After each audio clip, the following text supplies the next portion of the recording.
Hey there, welcome. This is Pillow Talk with Tanya, a show where each week I'll be inviting you into my bed to have a little chat about love and relationships. This week I'm talking about AI. How has your relationship with AI affected your real world relationships? Or has it? I know when AI first came on the scene and we were first introduced to ChatGPT and other platforms like that, I was pretty skeptical. I was like, this feels like a really bad idea. I don't think we should do this. I think we're all going to end up in a scene from Terminator 2. And I know that some of the founders of AI have expressed the same concern. They've actually said, like, if we aren't careful, if we don't do this with the proper checks and balances and caution, this is going to go sideways on us. But I guess we haven't heeded their warnings and we've decided to just forge ahead and see how it goes. So here we go. And since I'm probably not going to be very effective in stopping AI from happening, I might as well learn about it and get comfortable with it and try to use it to my advantage. So I started using it, and I think I used it mostly the same way other people did at the beginning, kind of like a search engine. I would throw stuff in there and I would get, kind of garbage responses. But then I learned that you're not supposed to talk to it like that. You're supposed to have like an actual conversation. You're supposed to be polite and nice, which is creepy. So I started doing that and I got better responses. And then I learned how to like personalize it and I got even better responses. So now it has even more information about me. That's great for when it wants to kill me. But hopefully that's not how that goes. Um, but yeah, it does work. The better information you put in, the better information you get out. And I initially started using it for my business to help me in my business, but then I realized I could, use this for anything. I could ask it anything I wanted. So I started asking it, I went on this date last night and this guy said this thing. It felt like a red flag. Is it? Or I got this text message and I don't know what I should say or if I should say anything at all. What do you think? And it would give me these really empathetic and insightful responses. And it usually often told me what I was already thinking, what I already thought. That red flag that you thought was a red flag, yep, it was a red flag.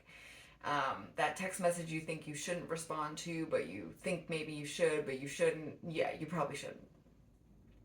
So it actually, like, the positive effect is that it works as like a form of reassurance.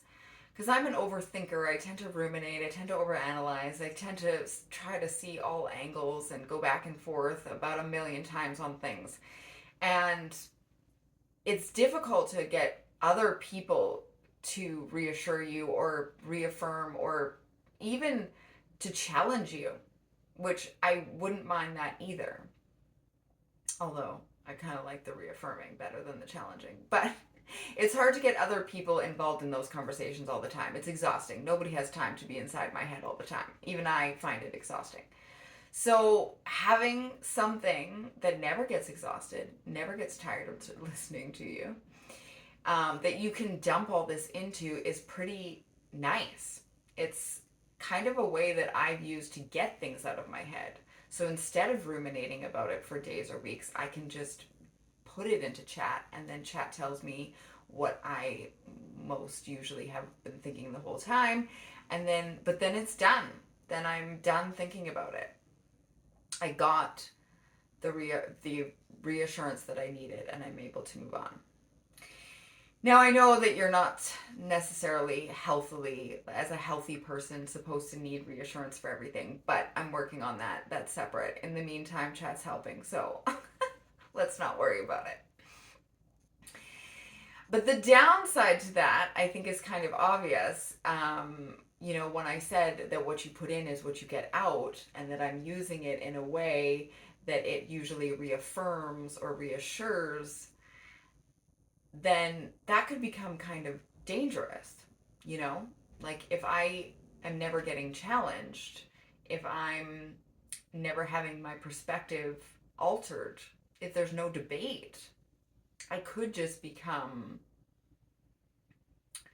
uh, out of touch completely. I could be living in a fantasy world. I could become delusional. I think it's important to have, counter opinions, other perspectives. I think it's important for somebody to be like, maybe you're being oversensitive. Maybe you're being overly judgmental. Maybe you're demanding too much. Maybe you're overthinking this. I think it's important to hear that sometimes and take that on board. And I don't know that a machine is ever going to tell you that, because you're putting things in and asking for a response. I don't think it's going to say, like, no, not today.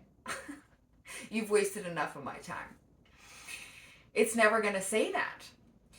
And the scary thing is that if one day we start creating robots that we could have actual relationships with, wouldn't we just be having a relationship with ourselves? Where's the challenge in that? Where's the growth in that?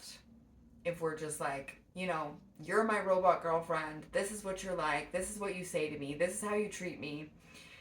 There's no growth there. There's no challenge there. That is completely delusional. So I think that's the scary side and the downside of it, is if we get too absorbed, we might become too self-absorbed, because you're really kind of having a relationship with yourself when you're talking to AI. I don't think that it's completely unbiased. It really is kind of spitting back at you what you are giving it. It's learning about you, and then it's telling you what you want to hear, which, as I said, can be good. It has helped me get out of my head. It has helped me stop ruminating. It has helped me believe that my own insight or my own intuition was the right one. And that's great. But I can't be isolated to only that relationship.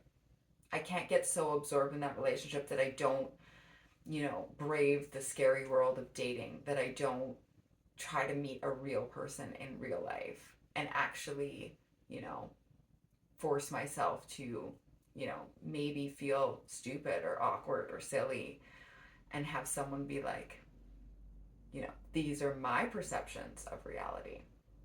I think that's all really important and really character growing. So, yeah, good sides and bad sides.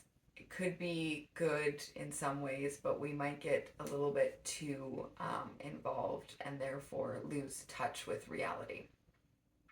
But that's just my thoughts. I don't know what you're thinking. Do you talk to AI? What's your relationship like? Do you think it's fabulous, no problems, or do you have some fears about it, some scary, or maybe you're not using it at all because you're scared of it? Let me know. I'm dying to hear your stories as always. So thanks for sharing, and like and subscribe if you want to see more. Of course, keep voting in my weekly pillow polls. I love seeing what you guys think. It's fascinating. And I'll see you back in my bed next week.